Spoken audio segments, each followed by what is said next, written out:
everyone! So I wanted to start making some videos to show the progress on the work that we do in the yard this year. 2020 was our first year living at this house, and it was really our first major gardening year. So I thought that this year I'd make an effort to document what we do and try to capture the changes throughout the year. So this first video is mostly just winter garden maintenance and prep for spring. We're planting a few things that we grew in planters last year in the ground in hopes that they can basically just go wild this spring. So the first step is making a garden bed along the back wall of our yard. And to do this, we basically just dug like a shallow moat along the back wall and then created a perimeter with logs that Tyler picked up from someone on Craigslist who had just cut a tree down in their yard.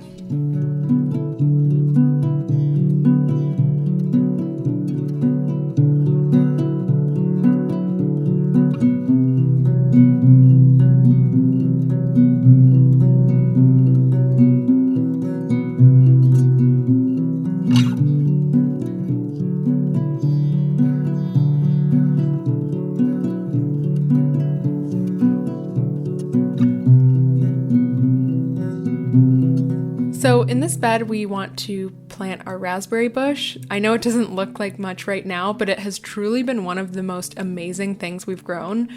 We've had to keep it contained to planters for the last 2 years since we haven't really had a super permanent living situation.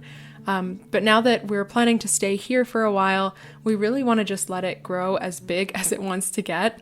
So we're going to plant it in the middle of that garden bed that we just made, and we'll see how it does this year.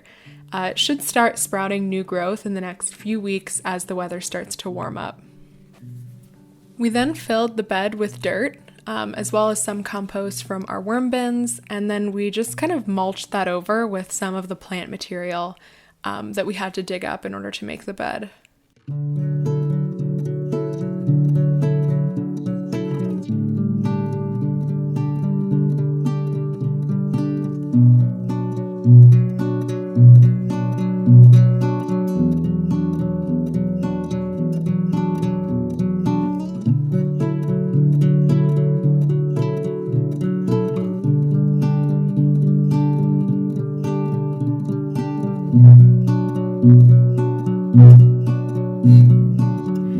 And I noticed that 2 little lemon balm sprouts had sprung up in the raspberry bush planter, so I'm going to try to take those out and see if I can get them going in another planter.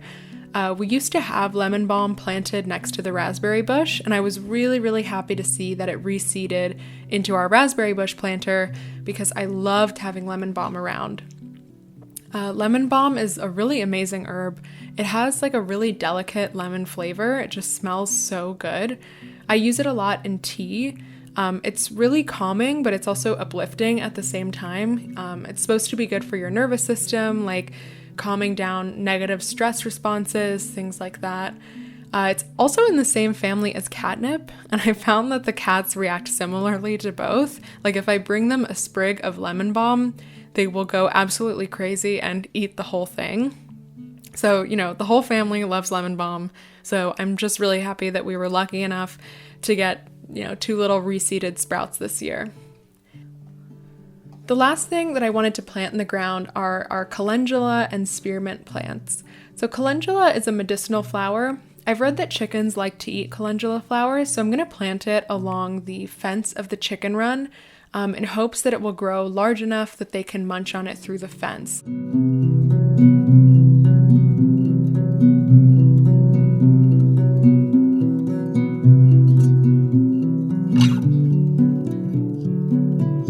There's a couple little sprouts coming out in this planter, so I'm going to see if I can separate some of them and kind of plant the calendula in different parts along this bed. I'm also planting the spearmint on like the edge of the chicken run bed. I really like mint, so I want to have a lot of it. But mint can really like take over if you don't keep it contained. So I'm hoping that since I've planted it along the edge of this bed, I'll be able to, kind of keep it contained and keep it under control.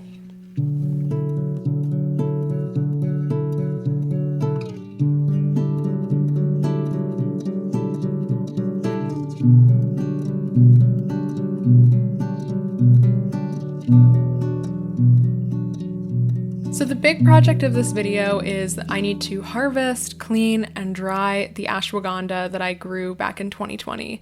I'm way behind on harvesting the ashwagandha this year, but better late than never. Ashwagandha root is a pretty common medicinal herb.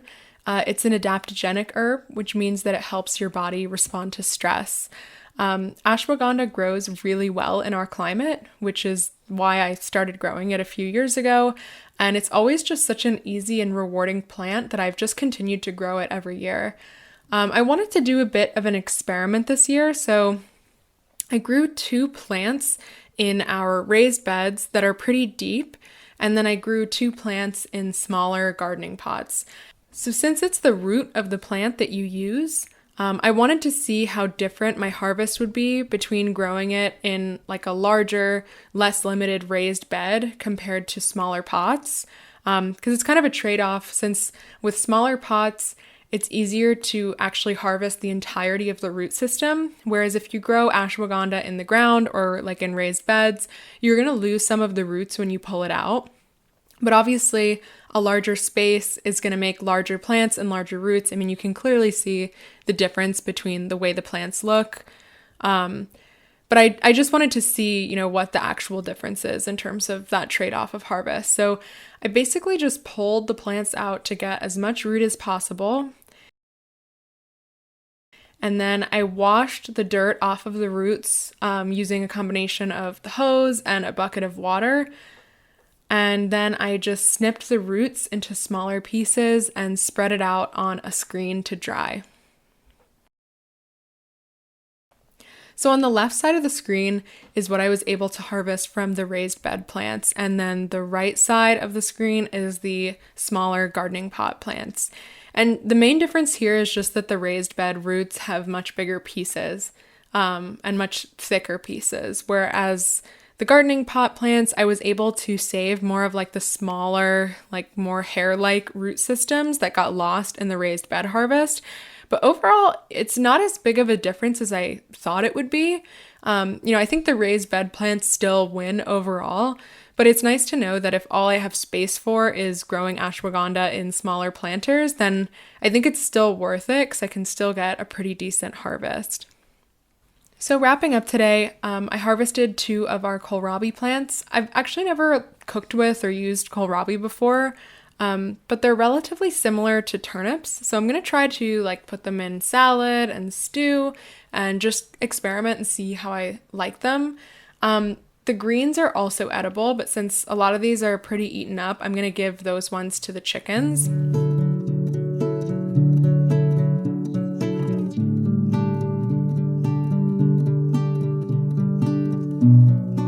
I also grabbed 2 artichokes from our plant out back.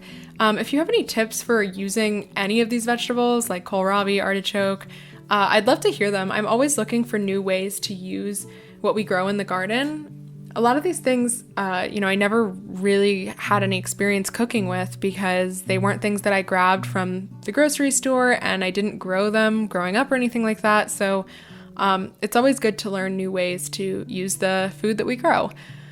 So thanks for watching. I hope you enjoyed this update. I'm going to try to continue doing more of these videos as the year goes on. And yeah, I hope you have a lovely rest of your day, and I'll see you next time.